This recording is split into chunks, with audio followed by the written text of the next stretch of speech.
কাল 3 দিনের সফরে দেশে আসছেন জাতিসংঘ মহাসচিব আন্তোনিও গুতেরেস। প্রধান উপদেষ্টার সাথে বৈঠক ছাড়াও তার সাথে কক্সবাজারের রোহিঙ্গা ক্যাম্পে যাবেন তিনি। যোগ দেবেন 1 লাখ রোহিঙ্গার গণ ইফতারে। আন্তর্জাতিক সম্পর্ক বিশ্লেষকরা গুতেরেসের এই সফরকে তাৎপর্যপূর্ণ হিসেবেই দেখছেন।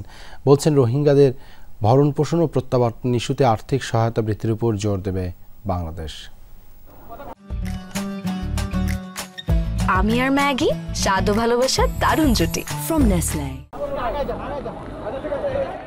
জাতিসংঘের মহাসচিব হবার আগে থেকেই বাংলাদেশের রোহিঙ্গা সমস্যা নিয়ে অবগত আন্তোনিও গুতেরেস।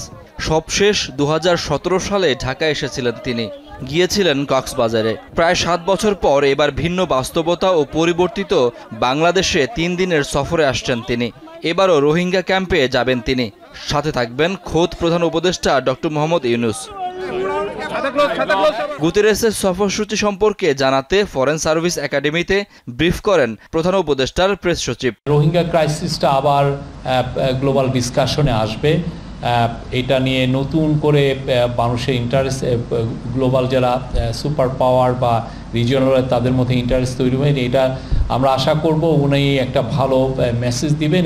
জাতিসংঘ মহাসচিবের এই সফরে আলোচনার কেন্দ্রে রোহিঙ্গাদের জন্য আন্তর্জাতিক সহায়তা ইস্যু। রোহিঙ্গাদের পুনর্বাসন ও প্রত্যাবাসনের জন্য প্রয়োজনীয় আর্থিক সহায়তার বিষয়টি নিয়ে জোর দেবে বাংলাদেশ।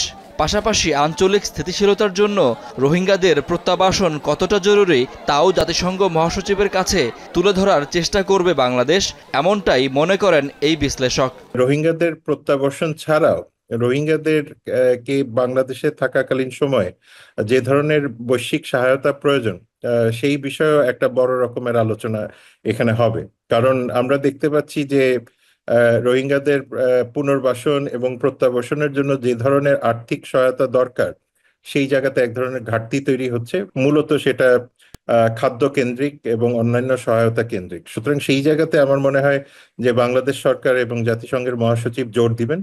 রোহিঙ্গা ইস্যুর পাশাপাশি জুলাই অভ্যুত্থানে হত্যাকাণ্ডের তদন্ত এবং মানবাধিকার পরিস্থিতি নিয়ে আলোচনা হতে পারে বলে মনে করেন এই বিশ্লেষক। আইনি সহায়তা বা যে ধরনের তথ্যগত, প্রযুক্তিগত এবং বৈশ্বিকভাবে যে ধরনের সহায়তা করা দরকার সেই দিকেও হয়তোবা এই আলোচনাটা যাবে।